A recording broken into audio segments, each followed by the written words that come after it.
කරා ලංකාවෙන් අපිට කරුණා කරලා ඔය පිළිමය වන්න අපි ගොඩක් ස්තුතිවන්ත වෙනවා ඒක නිසා කියලා. හරිද? එහෙම ඉල්ලීමක් කරාම ලංකාවේ රජුරුවත් මොකද කරේ? ඈ? ලෝහෙන් හදපු පිළිමයක් අර බුදු මං කියපු කතාව අහගෙන හිටියන්නේ නේද? බුදුන් වහන්සේගේ ජීවමාන පිළිමයක් වාගේ හරිද? දැන් මේක තියෙන්නේ මේ කතාවේ තියෙන්නේ ඈ ඒක දන්නේ දැන් තියෙනවද දන්නේ ඉතින් ඊට පස්සේ මේගොල්ලෝ ඉල්ලීමක් කරාම ඉතින් ලංකාවේ රජුරුවත් කැමති වෙලා මේ නැවක නගලා යවුවලු හරිද නැව නගලා පිළිමේ යවුවා සිරිධම්මපුරයට මේ සිරිධම්ම මේ රෝච රජුරුන්ට තායිලන්තයට යවුවාම මේ නැව මඟදී මුහුදුපත් වුණාලු හරි මුහුදුපත් වුණාට පස්සේ ඒ මුහුදුපත් වුණත් නාගරාජයේ මේ ආධාරයෙන් මේ පිළිම වහන්සේ ලෑල්ලක වැඩ හිඳමින් මේ සිරිධම්මපුරේ වරායකට තේන්දු වුණාලු. හරි. ඊට පස්සේ සිරිධම්ම රජුරෝ මෙන්න මේ පිළිමය අරගෙන පුද පූජා පවත්වලා එහෙම මේවා කරගෙන ගියාලු. පිළිමය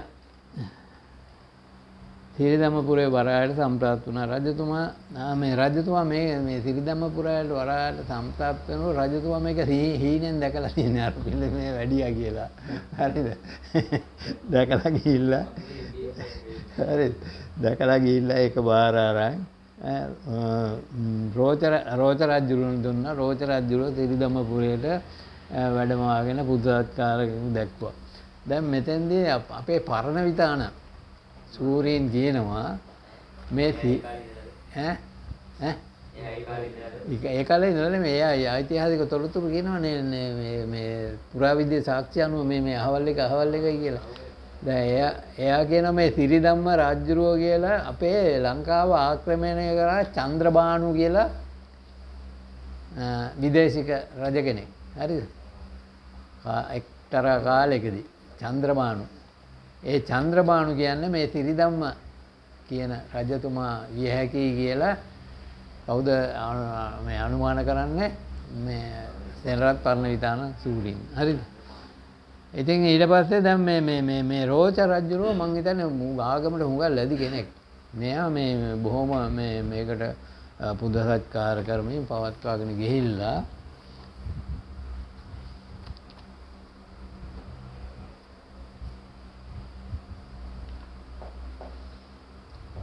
සුබෝධය වජ්ජායි තිබී සොයාගත්ත සෙල්ලිපියක සඳහන් වෙනවලු ලංකාවෙන් සංඝරාජාන් වහන්සේ කෙනෙක් වැඩම කරවගෙන හරිද රජතුමා පැවිදි වුණාලු. කවුද මේ? රෝච රජුව පැවිදි වෙලා බුදු බව ප්‍රාර්ථනා කරාලු. හරිද? ඒ තරම් මේ ආගමට ශ්‍රද්ධාවක් භක්තියක් තිබුණු කෙනෙක් කවුද?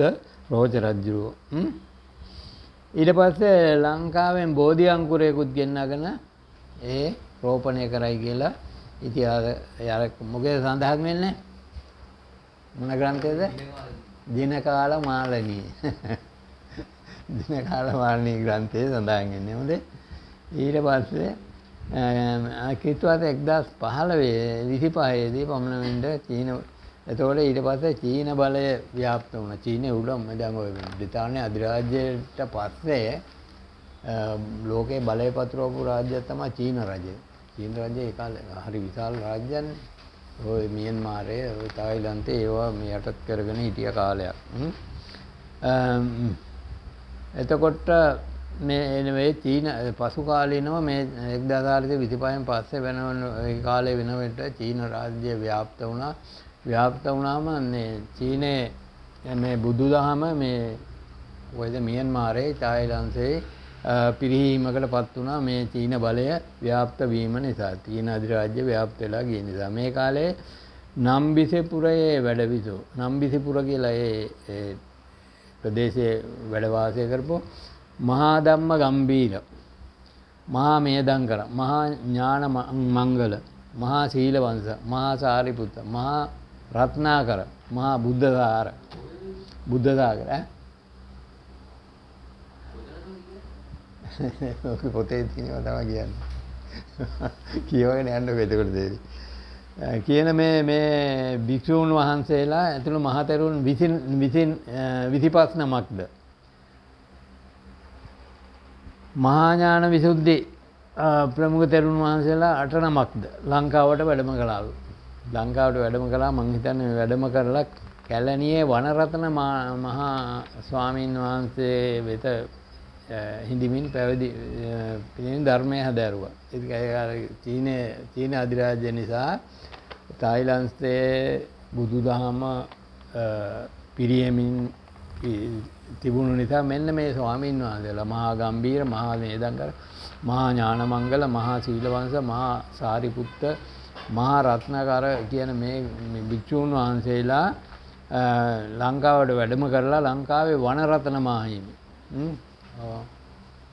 මොකක් හරි සංදේශ කාව්‍යයක තියෙනවා වනරත්න සාමුදුරුන් ගැන සඳහන් වෙනවා. එතෙහිදීන් ධර්මය හැදෑරුවා. පසුව කැලණිය රජ කරපු රජුගේ අනුග්‍රහයෙන් කැලණියේ යාපා පටුනෙහි බඳවන ලද හඟුලක. මොකද ඒ කියන්නේ මොකද්ද? යාපා පටුනෙහි බඳවන ලද හඟුලක. ඒ කියන්නේ කැලණි නදියේ හඟුලක් කියන්නේ මොකද්ද? හඟුලක් කියන්නේ ලෑලි නැත්නම් ලී ස්තරයක් දාලා ඒක උඩ හදලා මං කිව්වේ සීමා මාලක දෙකක් තියෙන කොටස් දෙකක් කියලා. මොනවාද කොටස් දෙක? උදකුක්කේප හරි. අනික සාමාන්‍ය විහාර සීමා. ඒ සීමා දෙක. දැන් මේක මොකද්ද?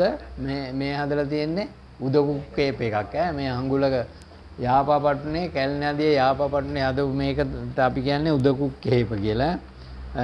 ඒකේ වනරත්න හිමියන් ප්‍රමුඛ 29කගෙන් යුත් සංඝ සභාවක් ඉදිරියේ උපසම්පදාව ලැබුවා. මේ තායිලන්තයේ දැන් මේක මේ විශේෂයෙන්ම අහනවා මේ රටවල් අතර කොහොමද මේ තේරවාදී ධර්මයේ පවත්වාගෙන ආවේ. ඒකට දැන් අපි අපේට අහන්න පුළුවන් ලංකාවත් තායිලන්තයත් අතර තිබුණු සම්බන්ධතා මොනවද කියලා. ධර්මයේ හුමාරු කර ගැනීම පිළිබඳ තිබුණු සම්බන්ධතාවයන් ඒ වගේ ප්‍රශ්නයක් ඇහුවොත් අපිට මේ කරුණු කියන්න පුළුවන්. එතකොට මේ විදිහට කැලණි නදියේ කොහොමද යාපාපට්ටුනේ බඳවන ලබ හඟුලක වනරත්න හිමියන් ප්‍රමුඛ 29කගෙන් යුත් සංඝ සභාවක් ඉදිරියේ උපසම්පදාව ලැබුවා මේ තායිලන්තයෙන් වැඩම කරපු භික්ෂූන් වහන්සේලා. පසුව සිය රටට ගොස් සීහල සංඝ නමින් නිකායක් පිහිටුවාගත්ත මේකට මේ සියල සංඝ නමින් නිකායක් පිටුවගත්ත මේකට උපසම්පදාවේදී රාමඤ්ඤ රටින් පැමිණි භික්ෂුන් වහන්සේලා 6 නමක්ද එකතු වුණයි කියලා කියනවා. එතකොට දැන් මේ සීහල සංඝ කියන මේ නම මීට ඉස්සෙල්ලා ඔයාලට අහලා නැද්ද? මොකද්ද? මියන්මාරය ගැන කියනකොටත් කිව්වා. හරිද? මියන්මාරය ගැන කියනකොටත් කිව්වා සීහල සංඝ. මෙතන ප්‍රශ්නයක් අහලාම තිබුණා. හරිද? සීහල සංඝනිකාය ගැන විස්තර කරන්න කියලා. පරාක්‍රම බාහු රජුරුවන්ගේ කාලේ නේද? මහා පරාක්‍රම බාහු රජුරුවන්ගේ කාලේ උත්තර ජීව කියන මහා නායක ස්වාමින් වහන්සේ චප්පට සාමණේර තෙරුන් වහන්සේ ලංකාවට ඇවිල්ලා ඔව් වහන්සේ ලංකාවේ මහා විහාරයේ වැඩ හිඳමින් ධර්මයේ ඉගෙනගෙන එයා උපසම්පදාවල එයා ලැබුවා මොකද්ද මේ උපාධිය. මොකද්ද උපාධිය?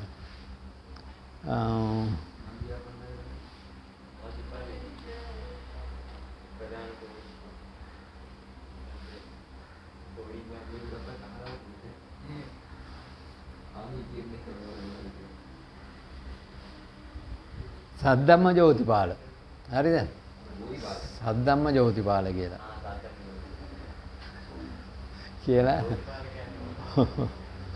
නෑ එහෙම මාතක තියාගන්නේ හොඳ. මේ එතකොට සද්ධම්ම ජෝතිපාල කියලා උපාධිය ලැබලා ගිහිල්ලා ඒ රටට ගියාට පස්සේ ඒ රටේ රජතුමාගේ අර උත්තර ජීව මහානායක ආම්දුරන්ගේ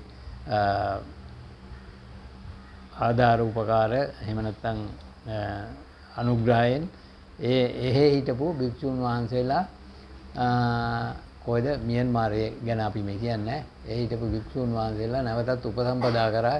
එතකොට ඒ උපසම්පදා වුණු භික්ෂුන් වහන්සේලා සීහල සංඝ වුණා නේද?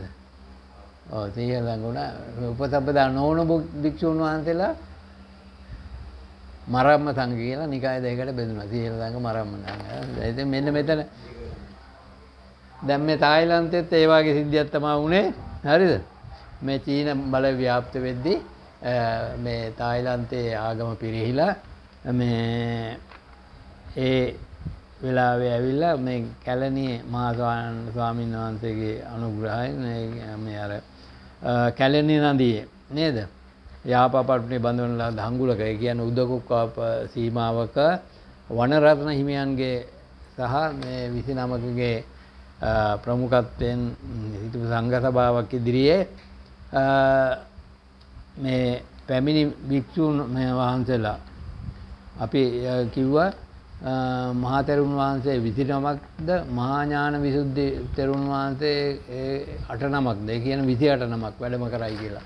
හරි මේ 28 නමම මෙහිදී උපසම්පදාව ලැබුවා. උපසම්පදාව ලැබලා සියරට්ට ගිහිලා සීහල සංගම නමින් නිකායක් පිහිටව ගත්තා. කොහෙද මේ තායිලන්තේ ගැනත් තියෙන්නේ. ඒතකොට තායිලන්තෙත් තිබිලා තියෙන සීහල සංඝ කියලා මේ මියන්මාරයේ තිබිලා තියෙනවා. ඈ ඒකේ සීහල සංඝ අච්චි චීන ගැන අපි කතා කරේ නෑ. තව ඊළඟ දවසේ කතා කරමු. සීහල සංඝ අපිට තව මේ තියෙනවා ජපානයේ.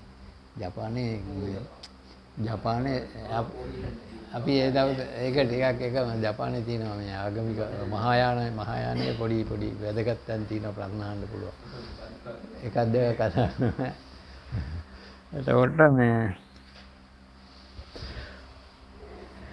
ඒකේ දරුවනේ දැන් ඔය තේරවාදී බුද්ධ ධර්මයේ තිබුණාට ওই මහායානය දැන් ඔය ඒ රටවල් වලට යනකොට මේ මහායානික අදහස් ආවා. මහායානික අදහස් ඇවිල්ලා දැන් අන්තිමේට මේ ඔය දැනටත් ලංකාවේ තියෙනවා ඈ ඒකේ සූත්‍රයක් තියෙනවා. මොකද්ද මේ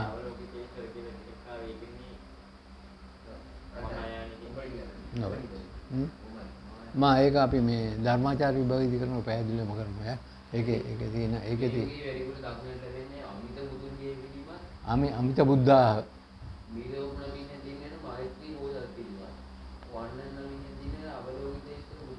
අවලෝකිතේ දැන් මෙහෙමයි